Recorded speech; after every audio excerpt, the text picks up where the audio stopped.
Bismillahirrahmanirrahim. Assalamualaikum warahmatullahi wabarakatuh. Innal hamdalillah nahmaduhu wa nasta'inuhu wa nastaghfiruh wa na'udzu billahi min syururi anfusina wa min sayyiati a'malina.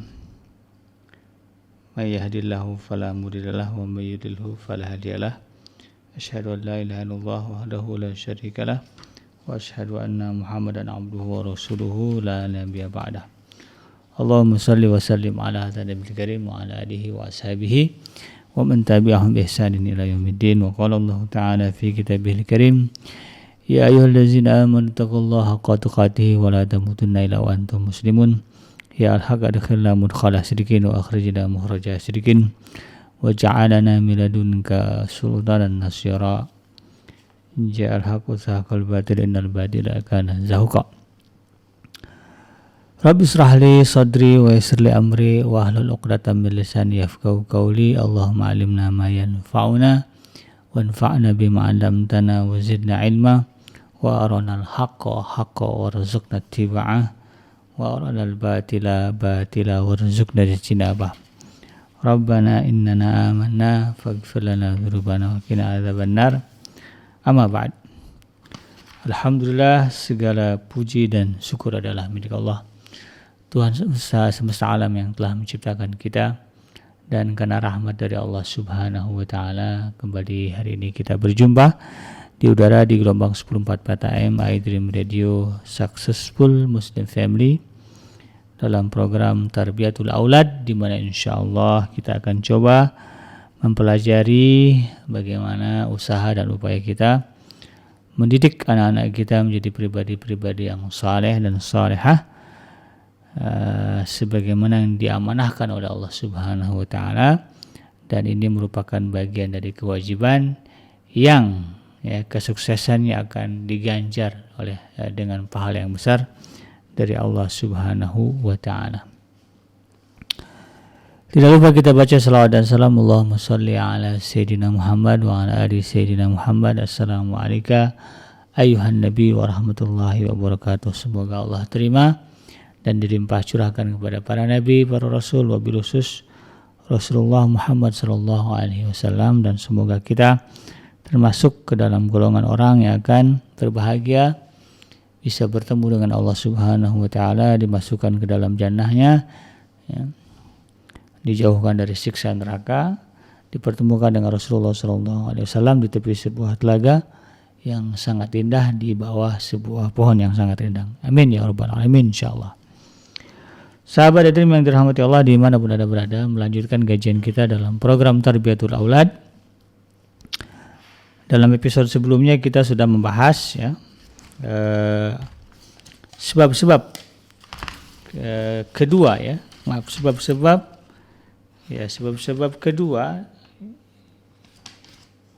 sebab-sebab ketiga terkait dengan munculnya fenomena kenakalan anak-anak.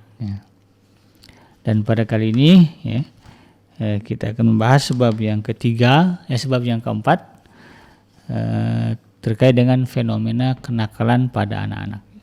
Sebab yang keempat yang menjadi penyebab munculnya kenakalan pada anak-anak adalah kesenggangan yang menyita masa kanak-kanak dan remaja. Jadi tema kita pada hari ini adalah kesenggangan yang menyita masa kanak-kanak dan remaja yang menyebabkan timbulnya kenakalan pada anak-anak remaja. Nah, berdasarkan buku yang ditulis oleh Dr. Abdullah Nasi'alwan ini di dalam kitab yang berjudul Tarbiyatul Aulad fil Islam, di dalam sebab yang keempat ini beliau mengatakan bahwa salah satu faktor mendasar yang menyebabkan terjadinya kenakalan pada anak-anak adalah tidak termanfaatkannya waktu luang oleh anak-anak dan para remaja sebagaimana semestinya. Kita ketahui bahwa anak-anak sejak mereka tumbuh berkembang itu kan sudah senang bermain, senang bersenda gurau, suka berekreasi, cari hiburan, suka menikmati pemandangan alam, mengeksplorasi berbagai hal. Makanya kemudian kita sering melihat bahwa anak-anak ini banyak bergerak dan banyak bermain dengan teman-teman seusia mereka, atau juga mungkin teman-teman yang di bawah umurnya di bawah mereka sedikit ya, atau di atas mereka sedikit ya. Bahkan kalau di kampung-kampung ya, kita lihat anak-anak itu suka sekali bermain, memanjat pohon ya, berlompat-lompatan, bermain di tepi sungai ya, berenang ya, menyukai olahraga ya, yang kalau yang di tempat atau di kampungnya ya, atau di dekat rumahnya ada lapangan bola, mereka akan berkumpul di sana ya, bermain di lapangan untuk berolahraga. Nah, dalam hal ini ya tentu yang namanya para pendidik ya, para muadib ya, para guru ya, para asatid ya, para murabi harus ya, memanfaatkan fitrah ini. Bahwa anak-anak yang namanya anak-anak itu suka ya, meluangkan waktu mereka dengan berbagai aktivitas ya, termasuk mereka yang berada pada masa awal pubertas ya, sehingga mereka bisa mengisi waktu senggangnya dengan kegiatan yang bisa menyehatkan badan dan menguatkan otot-otot serta tubuh mereka. Jadi hal ini kemudian tidak bisa kita nafikan atau kita bisa anggap atau kita sepelekan ya, bahwa sebetulnya ya anak-anak pada umuran mungkin kelas 1, kelas 2 kayak umuran sekolah dasar ya, SD dan juga SMP. Bahkan di usia SMA mereka ya pada dasarnya ya, itu suka bermain, suka bergerak. Ya, sehingga kemudian ini harus dimanfaatkan ya, agar bagaimana kemudian anak-anak kita dalam usia itu ya, karena itulah usia emas bagi mereka untuk membentuk diri mereka secara fisik dan rohani. Ya.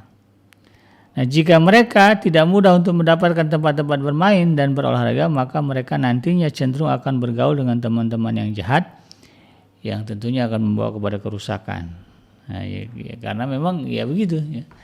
Ketika orang tua, ketika para pendidik kita ya tidak bisa memfasilitasi anak-anak kita, atau tidak bisa mengajak mereka untuk beraktivitas secara fisik ya, di luar rumah atau juga mungkin di dalam rumah ya, maka pilihannya ya mereka akan kemudian mencari kegiatan lain yang dikhawatirkan kegiatan itu justru kemudian akan merusak diri mereka secara fisik dan rohani. Yang kentara pada zaman ini adalah anak-anak kita kemudian menghabiskan waktu untuk bermain game ya, bermain game di gadget ya. Kalau bermain game seperti orang dulu ya, main galasin ya, main lompat tali ya, atau juga mungkin main babak sodor kalau orang tahu, main engkrang ya, apa namanya itu, tarik tambang ya. Itu nggak ada masalah, itu kan game juga ya, game permainan. Tetapi jika kemudian kalau mereka justru malah sibuk ya dengan gadget mereka, dengan laptop mereka, dengan handphone mereka, yang bergerak hanya jari dan mata mereka, yang bergerak itu kan jarinya ya, dan matanya gitu, ya badannya diam, maka tentu ini akan sangat mempengaruhi kondisi dan kekuatan fisik anak-anak kita ya, karena tidak dilatih. Kalau dia tidak dilatih maka akan jadi lemah ya, gampang sakit nantinya begitu. Nah, ini yang kemudian harus disadari oleh para orang tua dan juga para pendidik. Nah, Islam sebagai agama yang sempurna, syumul begitu ya, dengan manhajnya yang luhur memberikan solusi kesenggangan waktu yang terjadi pada anak-anak dan remaja dengan sarana-sarana yang bisa menyehatkan badan, menguatkan fisik dan segala sesuatu yang bisa menjadikan mereka kuat dan semangat. Jadi sebetulnya kalau kita merujuk kepada Islam, justru Islam menginginkan anak-anak kita ini aktif bergerak, tumbuh, lahir dan berkembang menjadi pribadi-pribadi yang kuat secara fisik dan juga mental. Makanya kalau kita runut di dalam Islam, ya di dalam ayat Al-Quran, Perintahnya kan jelas ya. Kalau terkait dengan kesehatan fisik begitu ya, untuk menjaga kebugaran fisik, dari mulai makan Allah atur kan ya, kulu wasrabu halalan thayyiba ya, makanlah dan minumlah yang halal dan baik. Kulu wasrabu wala tusrifu, makanlah minum tapi jangan berlebih-lebihan ya. Kemudian ada kegiatan-kegiatan ya yang sebetulnya kalau kita lakukan itu melatih kekuatan fisik kita ya. Ibadah saum misalnya itu melatih organ dalam tubuh kita ya, termasuk juga itu detoksifikasi yang mengeluarkan racun. Kemudian Allah suruh kita bangun di waktu malam ya, berdiri untuk Allah itu ya. Kalau kita lihat gerakan sholat itu kan ya, gerakan yang sempurna ya untuk kemudian mengolah kekuatan fisik ya. Bahkan kalau kita lihat bagaimana sunnah Rasulullah SAW ya, dalam hadis-hadis Rasulullah SAW ada ayat-ayat hadis-hadis yang memerintahkan orang tua untuk mengajarkan anaknya berenang ya, sibahah warimayah ya, dan juga melontar atau memanah ya, berkuda ya. Ya, itu kan hanya simbol sebetulnya, memanah, melempar, berkuda ya. Simbol dari bahwa orang tua harus mengaktifkan fisik ya. Memberikan aktivitas fisik kepada anak-anak mereka. Ya kalau dulu berkuda, sekarang ya bersepeda lah ya. Goes ya, bersepeda atau juga mungkin kegiatan-kegiatan lain yang kurang lebih bisa menimbulkan efek yang sama. Main bola ya, zaman Nabi tidak ada bola gitu kan, adanya gulat, main pedang gitu ya. Di zaman sekarang kita pilihan olahraga banyak ya, ada bola juga jenisnya banyak, ada bola voli, bola basket ya. Dan ini yang kemudian harus dipahami bahwa Rasulullah SAW begitu concern dan perhatian kepada kesehatan fisik kaum muslimin ya, sehingga kemudian anak-anak kaum muslim ini diperintahkan oleh Rasulullah SAW untuk ya secara aktif fisik mereka dibina dengan berbagai kegiatan olahraga. Adapun sarana yang paling besar ya di dalam Islam untuk mengembangkan, untuk memaintain ya, atau menjaga kesehatan fisik dan jiwa adalah dengan ibadah ya. Terlebih kalau berbicara sholat ya, sholat merupakan tiang agama. Sholat memiliki manfaat positif bagi rohani dan jasmani serta terhadap akhlak diri ya.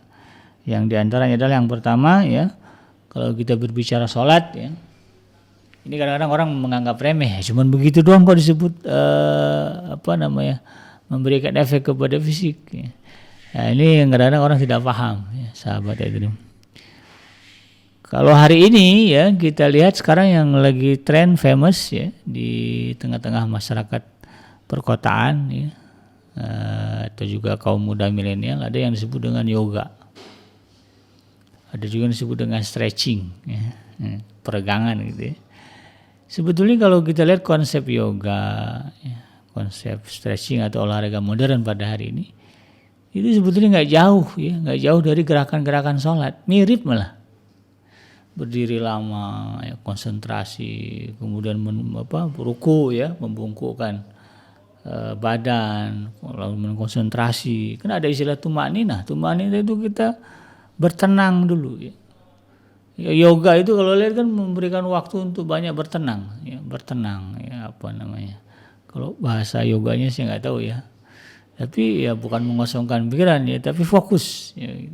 Sholatnya juga begitu ya, ketika kemudian ada gerakan i'tidal, gerakan sujud ya, sujud itu bahkan kalau dilihat dari manfaat sujud ya, ada satu pembuluh darah yang memang tidak bisa mengalirkan darah kecuali posisinya adalah tubuh kita ya, kepala di bawah.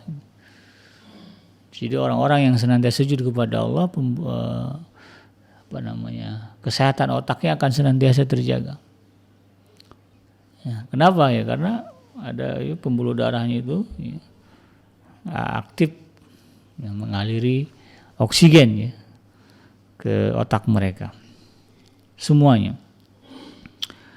Nah, menurut Dr. Nasiulwan, Dr. Abdullah Nasiulwan mengatakan sholat merupakan olahraga yang wajib bagi setiap muslim ya, untuk menggerakkan semua anggota badannya dan otot-ototnya dalam mengerjakan sholat. Ya, tidak diragukan lagi bahwa gerakan-gerakan sholat ini mengaktifkan otot, peredaran darah dan semua organ tubuh kita manusia. Jadi sebetulnya ketika kita menyuruh anak-anak kita ya, menjaga sholat wajib yang 5 waktu ditambah dengan sholat duha, itu sholat yang sunnah-sunnah. Katakanlah kalau dari mulai sholat subuh ya, habis sholat subuh kita mulai dengan kalau yang ke masjid ada sholat suruk ya, sekurang-kurangnya 2 rakaat. Kemudian nanti masuk waktu duha, sholat duha sekurang-kurangnya 2 rakaat.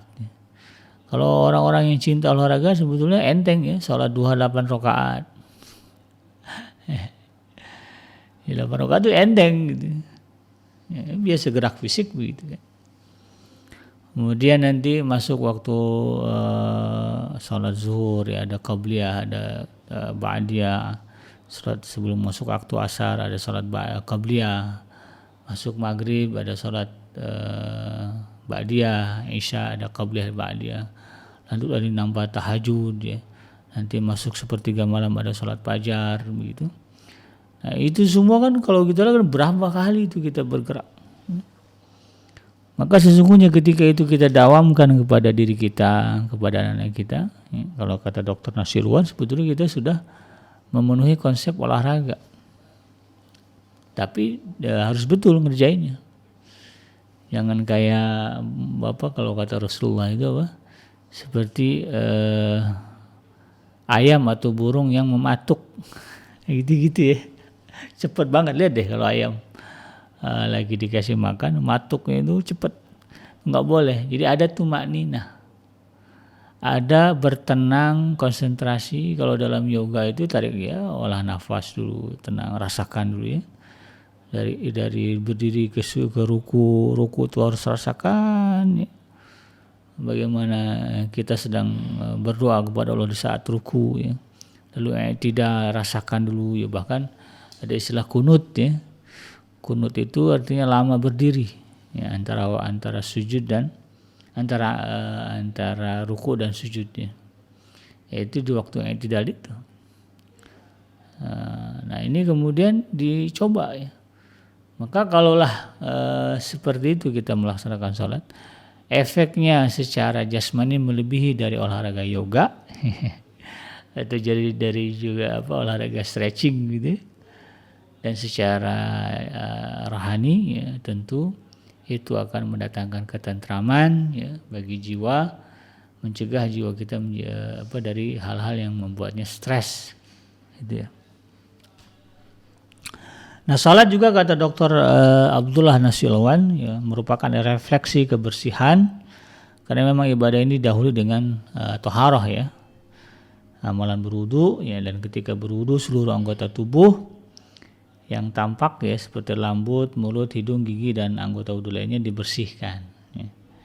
Dan ritual wudu ini ya juga diperkuat dengan ada mandi wajib ya, mandi sunnah, kemudian apalagi kewajiban membersihkan badan, pakaian dan tempat sholat. Semua ini adalah merupakan bagian dari syarat sah sholat. Jadi disinilah kemudian kita bisa melihat betapa Islam dengan segala ajaran dan syariat ibadahnya sesungguhnya memberikan support kepada kebaikan fisik ya, dan juga lingkungan kaum muslimin. Makanya heran saya kalau ada rumah orang Islam, rumahnya kotor, berantakan. Soalnya kalau dia sholat dia terbiasa dengan kebersihan dan ketertiban.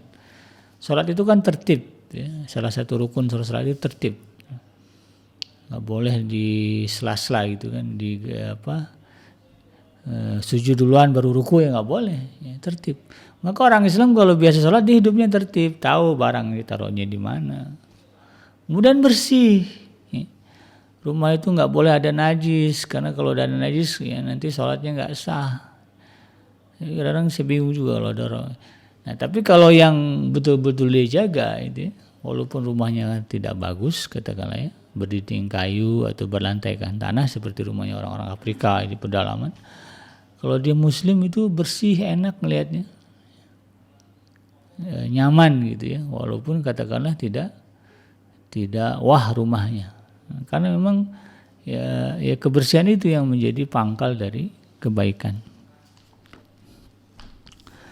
Sholat sebagai bentuk kegiatan berjalan, itu berjalan menuju masjidnya. Kalau yang ke masjid malah kan ada jalan ya.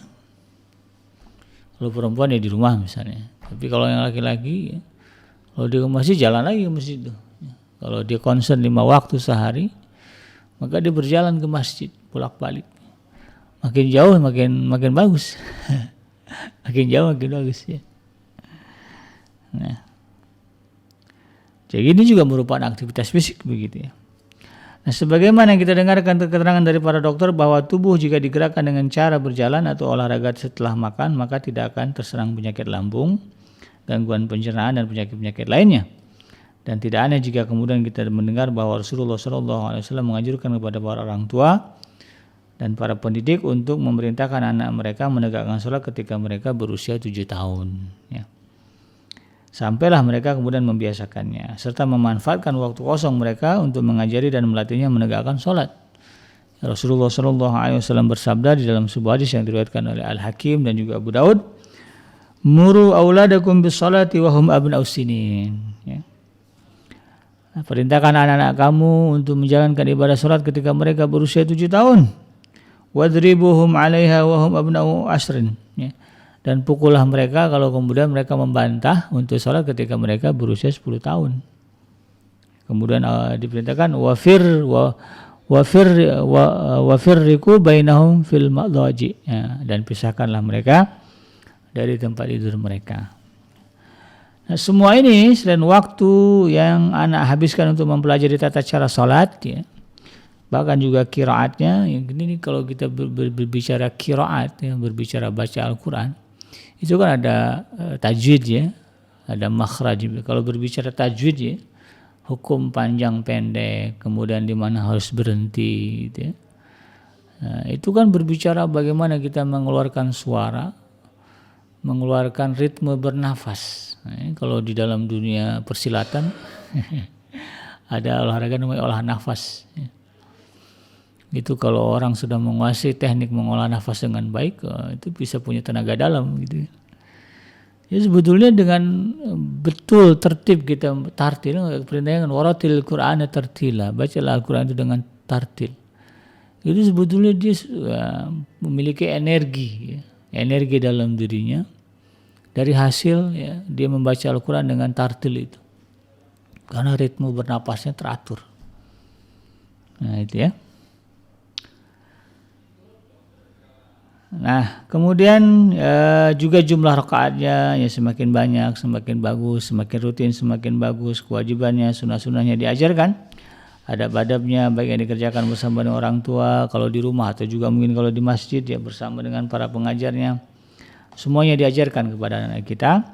Adapun sarana-sarana praktis yang telah diajarkan dalam Islam di dalam mengatasi kekosongan waktu adalah, ya, selain tadi kita berbicara sholat ya. Ya daripada kamu, ya oke lah kamu nggak mau olahraga, gitu, nggak mau pergi beraktivitas di luar rumah, main bola, main badminton, main basket, gitu ya, nggak mau goes juga, ya sudah, ya, di rumah kamu memperbanyak sholat kalau sudah waktunya, ya, masuk waktu duha, sholat duha, gitu ya, masuk waktu Aisyah nanti sholat malam, waktu masuk subuh ya sholat fajar. Ya, kemudian kalau di bulan Ramadan ada sholat tarawih ya itu ya, digerakkan anak-anak kita supaya kemudian mereka bisa mengisi waktu luang mereka dengan beribadah kepada Allah Subhanahu wa taala. Apalagi yang bisa digunakan ya untuk mengisi kekosongan waktu pada anak-anak kita ya, sesuai dengan syariat Islam. Yang pertama adalah perintahkan anak-anak kita untuk mempelajari seni berperang, seni berkuda, seni berenang, melompat dan juga gulat. Yang pertama sholat tadi ya. Muru auladakum bisalah wa hum abna'us sinin ya. Masuk aja mereka umur 7 tahun, sholat itu harus tertib disiplin. Nah, sesuai dengan tuntunan syariat. Nah, di samping itu untuk menambah kekuatan jiwa mereka, mengisi kekosongan waktu mereka. Ya, kalau kita berbicara hadis ya Rasulullah SAW menyebutkan ajari mereka ya seni mempertahankan diri. Ya. Karena yang namanya orang kan tidak ya cuma dua ya dunia ini, kalau nggak jahat ya baik. orang baik berusaha menebarkan kebaikan, orang jahat berusaha menyebarkan kejahatan. Nah, ada kalanya anak-anak kita ya, yang berusaha, yang kita ajarkan kebaikan, kemudian mereka berhadapan dengan orang-orang jahat. Nah, ya, kalau di zaman sekarang ya di angkutan umum ya, di angkot misalnya, atau juga mungkin di angkutan lain lah ya, ada peristiwa-peristiwa disebut dengan pelecehan seksual, ya, penjamretan, ya, penodongan gitu ya. Nah, kalau anak-anak kita yang baik yang laki-laki dan perempuan, kita ajarkan bagaimana mempertahankan diri mereka, melindungi diri mereka ya dari kejahatan-kejahatan orang lain, ya ini kan jadinya positif gitu ya. Nah, bagus ya, ajari itu kepada anak kita. Atau juga kecakapan lain ya, berkuda, berenang ya. Berenang itu yang paling penting ya.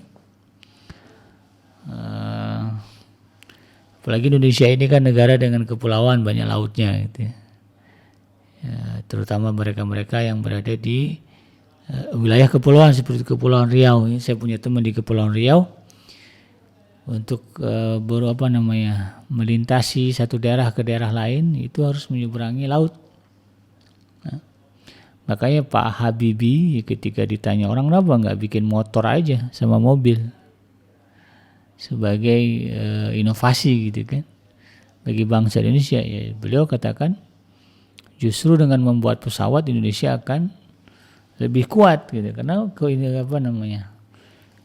Indonesia ini memiliki banyak kepulauan ya. Ada 3.000 lebih ya pulau di Indonesia, belum termasuk Pulau Gadung, Pulau Gebang ya, Kampung Pulau. Banyak sekali kepulauan. Dan mereka hanya bisa didarati oleh pesawat kecil ya. Makanya Pak Habibie itu kan bikin pesawat yang kecil-kecil gitu ya. Karena pesawat besar nggak mungkin nyebrang dari pulau ke pulau gitu kan. Itu yang dilihat oleh Pak Habibie. Jadi anak-anak kita ini ajarkanlah ya, mereka untuk kemudian berenang ya, karena banyak kepulauan ya, naik kapal laut, naik kapal pesawat misalnya, tiba-tiba ada masalah, masuk ke laut, masuk ke air ya, kalau bisa berenang kan mereka bisa survive. Jadi satu sisi ya berenang juga merupakan bagian dari olahraga ya. Gulat juga sama ya. Kemudian perintahkan kepada anak-anak untuk menghabiskan waktu-waktu luang mereka dengan menelaah buku, atau juga mungkin berekreasi atau juga berolahraga. Dan hal itu kemudian ya hanya bisa terwujud dengan membuka tempat-tempat bermain yang luas, taman-taman hiburan, perpustakaan, kolam-kolam umum, kolam-kolam renang umum yang layak ya, dengan syarat harus sesuai dengan hukum-hukum Islam dan adab-adab luhurnya yang berlaku. Kalau kolam renang ya jangan dicampur lelaki dan perempuan. Kalau dicampur nanti khawatirnya malah ya nggak jadi berenang tapi malah bermaksiat. Ya, dibuka ya kolam renang untuk laki-laki hari ini, perempuan hari ini. Nah, kalau gimana kalau ibunya mau ngajar anak yang laki-laki ya, kalau anak-anak yang masih belum balik boleh gitu ya. Ada ya. Jadi atur sesuai dengan syariat. Nah, ini yang kemudian harus kita pahami. Makanya di satu sisi inilah tugas bagi para umara, mereka yang berada di struktur pemerintahan ya, memastikan bahwa fasilitas umum, fasilitas publik ya bagi anak-anak kita harus ada, harus dibuat. Ya. Lapangan ya harus ada ini, setiap kecamatan. Ya. Bahkan mungkin kalau mau bikinnya level RW lah, setiap RW punya lapangan. Ya. Di mana anak-anak di wilayah RW itu bisa beraktivitas. Kalau udah kota punya alun-alun, ya, punya gelanggang olahraga, itu harus dipikirkan. Ya, bagian dari upaya untuk menciptakan ya, kebaikan, ya, atau mengisi waktu luang bagi anak-anak kita. Ya, kalau difasilitasi, ya, misalnya pemerintah punya kalau yang di Depok ini ada tuh komunitas skateboard misalnya. Skateboardnya ada, lapangannya nggak ada, ya gimana? Gitu. Arenanya nggak ada, maka dibuatkan itu. Sehingga anak itu nanti lebih kalau yang sudah merasakan asiknya main skateboard gitu, ya mereka akan melupakan gadget mereka, ya mereka akan lebih suka kemudian bermain. Gitu. atau dibuat arena sepeda yang trail gitu ya, dibuatkan. Karena memang kalau kita perhatikan di negara-negara maju ya seperti di Eropa itu dibuat ya. Pemerintah membuat itu, negara menyediakan itu sehingga kemudian anak-anak ini hobinya tersalurkan ya. Waktu luang mereka diisi dengan kegiatan yang menguatkan fisik mereka. Ini yang harus kita perhatikan.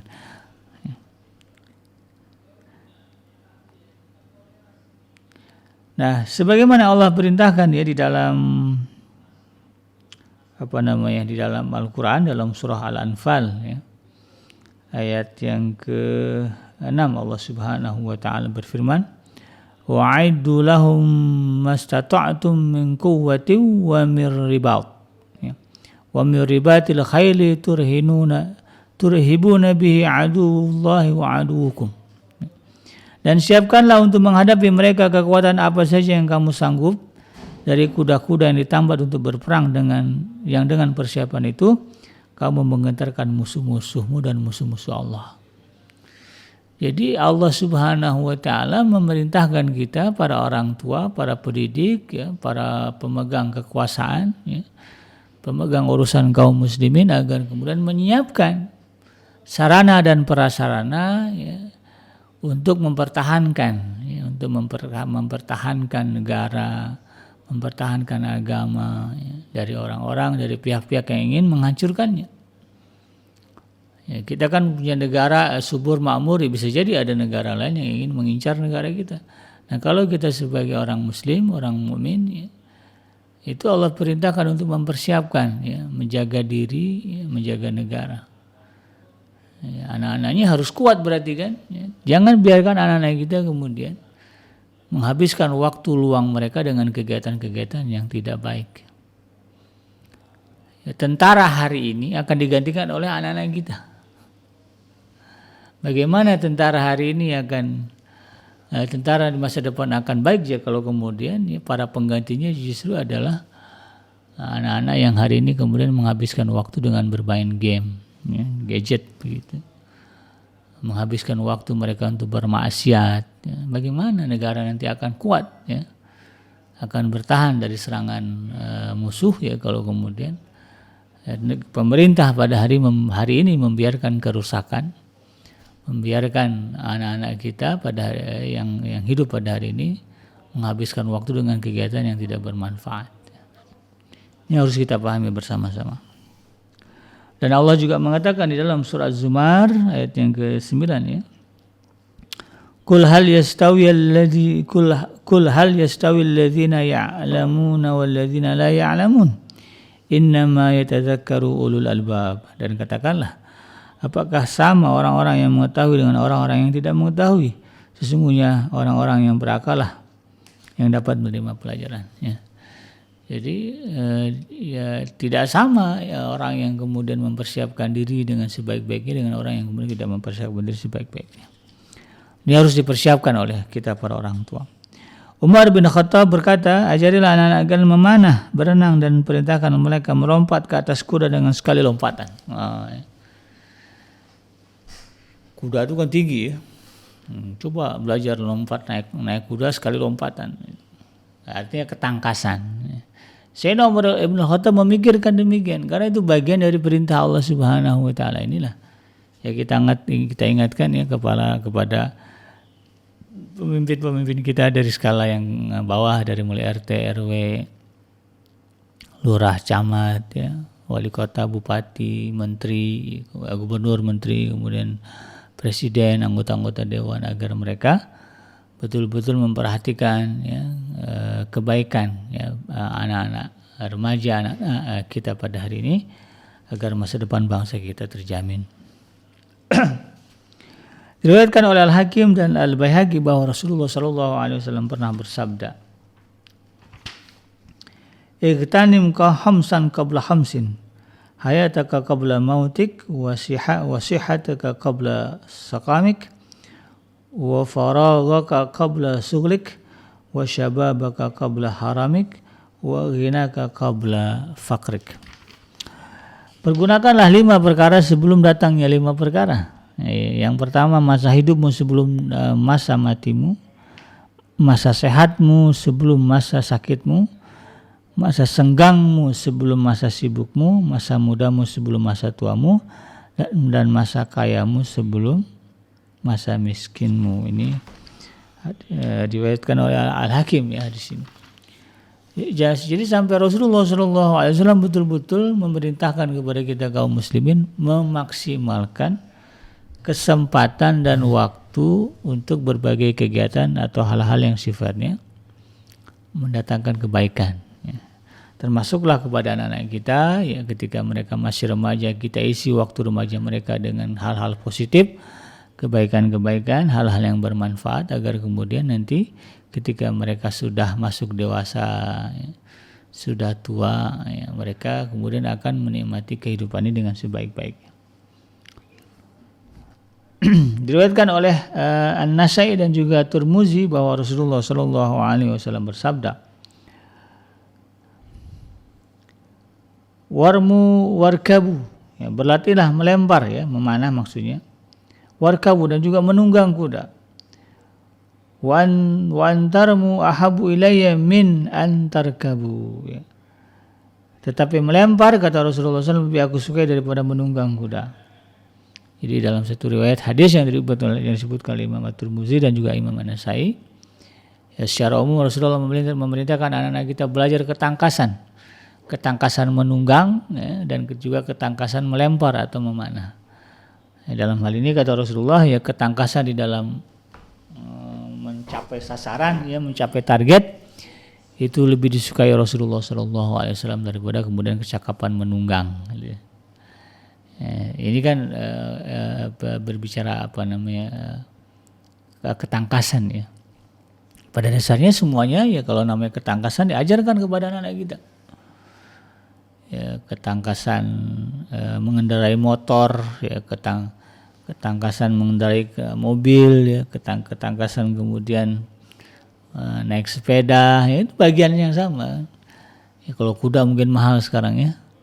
Tapi kalau yang punya akses kepada kuda, ya manfaatkan itu, ketangkasan menaiki kuda. Dan itu bagian dari perintah Rasulullah SAW. Dan juga memanah. Memanah itu jangan gambarkan dengan panah saja. Ya, bisa kalau orang kita sekarang itu pakai ketapel, ya. Lasing apa namanya kalau orang kampung Sumatera itu bilangnya. Ya, buatlah, ya. Mungkin kalau memanah alatnya mahal nih, ya bikin, iya memang, ya. 1 juta, ya, paling murah 800.000, 500.000 juga yang biasa banget. Kalau yang bagusnya, yang untuk kata itu bisa sampai jutaan. Ya sudah, ya, kalau itu nggak bisa, buat yang lain, apa yang sederhana itu tadi, ya, ketapel, cari karet gitu, ya, cari bawa kayu, ya. Ajarkan kepada anak kita. Itu sebetulnya kita bukan, ya, ini dalam konteks perdamaian, ya. Kita tidak sedang mengajarkan mereka berperang, tetapi kita sedang mengajarkan fokus dan konsentrasi untuk mencapai sasaran. Kita anak-anak kita ini kan banyak yang ingin diraih, ya. Ada yang ingin jadi dokter, ada yang ingin jadi insinyur, ada yang ingin kaya raya, ada yang ingin mendapatkan istri dan suami yang saleh, itu kan sasaran. Maka diajarkan dari sekarang bagi mereka fokus untuk meraih sasarannya itu. Ya, karena kalau udah kena itu kan seneng banget, ya, dari jauh gitu, dibidik jepret kena, ya. Seneng banget itu. Sama halnya kita ketika kita punya keinginan, harapan dan cita-cita, ya, dan itu menjadi sasaran kita, kalau kemudian kita berhasil meraihnya, maka akan terasa, ya, kita akan merasakan kebahagiaan. Dan itu kemudian yang harus kita latih kepada anak kita. Salah satunya adalah dengan mengajarkan mereka melempar, ya, atau memanah. Bisa juga pakai tombak, ya. Itu kalau orang Serang pakai dart apa namanya itu, ya, yang ada sasarannya bulat-bulat, ya, di jarum gitu, ya, lempar, boleh, sama saja, ya. Kegiatan, ya. Atau mungkin ada bowling, ya. Di sasarannya bola berderet begitu, apa namanya, bukan bola, apa namanya, botol-botol itu ya, botol-botol bowling ya, kemudian dilempar pakai bola, sama aja itu bola juga ya. Bagian dari mengajarkan mereka untuk melempar ya. Melempar bola. Nah, ini bagian apa yang diajarkan kepada anak kita. Diriwayatkan juga oleh At-Tabrani dan Al-Hakim bahwa Rasulullah sallallahu alaihi wasallam pernah bersabda, "Kullu syai'in laisa min zikrillah fahuwa lagwun." Segala sesuatu, kata Rasulullah sallallahu alaihi wasallam, yang tidak ada kaitannya dengan zikrullah, ya, maka itu adalah perbuatan yang sia-sia. Aulahun, itu juga dianggap sebagai senda gurau saja ya, atau kelalaian. Ya, permainan ya. Au syahwun, atau katakanlah kelalaian. Illa arba'u khisalin, kecuali ada empat hal. Jadi ada 4 hal yang kata Rasulullah SAW kalau tidak terkait dengan zikrullah itu dianggap sebagai lagwun ya, permainan. Kemudian lahwun, senda gurau ya, wasyahwun, itu juga hal yang sifatnya melalaikan. Kecuali 4 hal, apa itu? Masyur rajul bainal ghardain ya. Berjalannya seorang laki-laki di antara 2 sasaran, yaitu sasaran pada waktu memanah ya. Kemudian wa ta'dibuhu farsyah, kemudian mendidik kudanya, wa mula'abatu ahlah, dan kemudian bersenda gurau dengan keluarganya. Nah, ini seorang ayah ya. Wa ta'allumuhu sibahah, dan mengajarkan anak-anak mereka, keluarga mereka berenang. Jadi ada 4 hal yang Rasulullah katakan, meskipun tidak berkaitan dengan zikrullah, tetapi Rasulullah katakan itu tidak sia-sia. Tidak sia-sia, bukan juga sebuah kelalaian, bukan juga sebuah senda gurau yang tidak bermanfaat. Apa itu? Itu tadi ya, beraktivitas olahraga yang sifatnya itu tadi, yang memanah atau melempar untuk mencapai sasaran. Kemudian melatih kudanya atau tunggangannya. Kalau sekarang mungkin otomotif juga boleh lah ya. Bagaimana motor ya, mesinnya ya, bahan kan otomotif itu. Itu bukan bagian dari senda gurau, bagian hal yang Rasulullah katakan bermanfaat. Kemudian juga bersenda gurau atau bercengkrama dengan keluarga ya, kan ada orang tua yang kadang-kadang lalai dalam hal ini ya, untuk menyediakan family time ya, waktu bersama dengan keluarga. Maka disediakan waktu bergurau dengan keluarga. Ini bagian dari hal yang Rasulullah katakan penting untuk dilaksanakan. Dan kemudian juga mengajarkan anak-anak berenang. Nah, ini juga bagian yang Rasulullah katakan bukan sebuah kelalaian, bukan sebuah hal yang tidak bermanfaat. Berarti kan sebaliknya, ini adalah hal yang bermanfaat. Diriwayatkan oleh Ibnu Ishaq dan Ibnu Hisham bahwa Rasulullah SAW bersabda, rahimallahu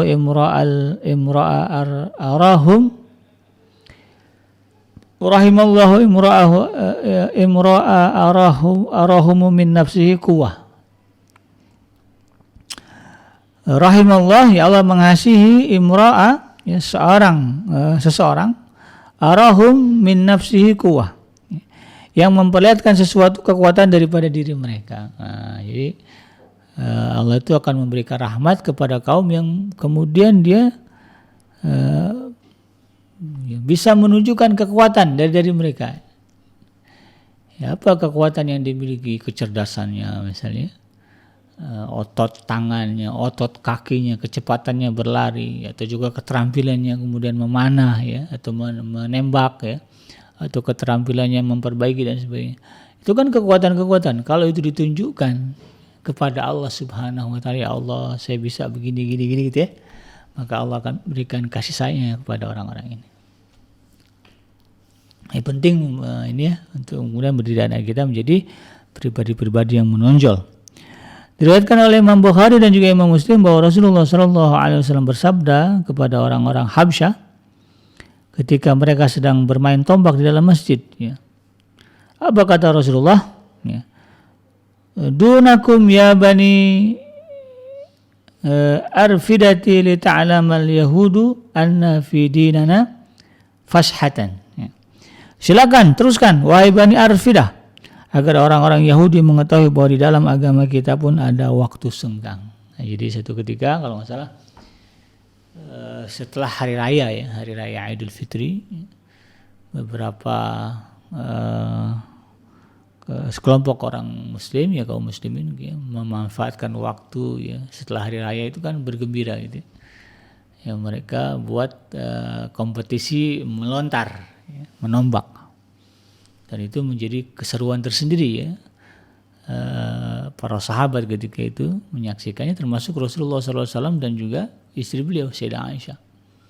Asyik melihat bagaimana mereka, keterampilan mereka. Kalau dilihat kan itu nggak ada kaitannya dengan zikrullah ya, tidak kaitannya dengan ibadah seperti salat dan sebagainya. Tetapi Rasulullah mengatakan, ya teruskan, ya, wahai Bani Arfidah, agar orang-orang Yahudi mengetahui bahwa orang Islam ini nggak sibuk ibadah aja. Gitu. Ada juga waktu senggang yang kemudian waktu senggang itu mendatangkan kegembiraan yang pada dasarnya menimbulkan kekuatan bagi fisik dan juga rohani kita. Diriwayatkan oleh Imam Muslim bahwa Rasulullah SAW bersabda, al-mu'minul qawiyyu khairun wa ahabbu ilallahi minal mu'minil dha'if. Ya. Wa fi kulli khair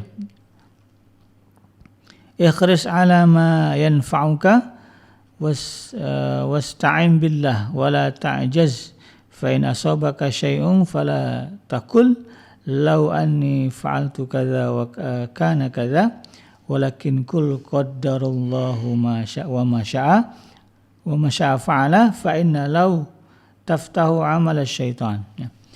Orang-orang mukmin yang lebih kuat, lebih baik dan lebih dicintai daripada seorang mukmin yang lemah. Ini catatan ya. Namun masing-masing terdapat kebaikan, maka tamaklah terhadap apa ya saja yang bermanfaat bagimu. Jadi kita kalau mau berbicara rakus gitu ya, kata Rasulullah SAW, rakuslah kepada kebaikan. Ya, rakus untuk sholat malam, ya, rakus untuk bersedekah, ya, rakus untuk berzakat, rakus untuk membantu sesama muslim, rakus untuk kalau guru misalnya turun dari motor, dari mobil bawa barang banyak, murid-muridnya harus rakus untuk membantu ya, rebutan. Ya, rakus yang dibenarkan adalah rakus dalam kebaikan. Meminta tolonglah kepada Allah dan janganlah lemah apabila kamu terkena satu musibah. Dan maka janganlah kamu berkata ya ketika musibah itu datang. Rasulullah mengatakan, janganlah kamu berkata sekiranya aku berbuat begini pastilah akan begini. Tapi katakanlah qadarullah wa ma syaa fa'ala. Artinya apa? Allah telah menakdirkannya dan akan melakukan apa yang dikehendakinya. Ya. Sebab kata Rasulullah SAW, fa inna lau, ya, sebab kata-kata lau, kata-kata seandainya, taftahu amal syaitan, ya, akan menjadi peluang terbukanya perbuatan syaitan. Ya. Makanya kalau udah ada musibah ya jangan coba saya nggak begini dulu atau coba saya begini dulu, pasti kejadiannya nggak punya, itu nggak boleh. Nggak boleh mengucapkan itu, tapi terimalah musibah itu. Kalaupun ada kata-kata yang keluar dari mulut kita, kata-kata yang keluar adalah qadarullah, ya. Sudah takdir Allah, wa ma syaa fa'ala, dan Allah akan melakukan apa yang Dia kehendaki, apa yang Dia mau. Ya, itu aja ya.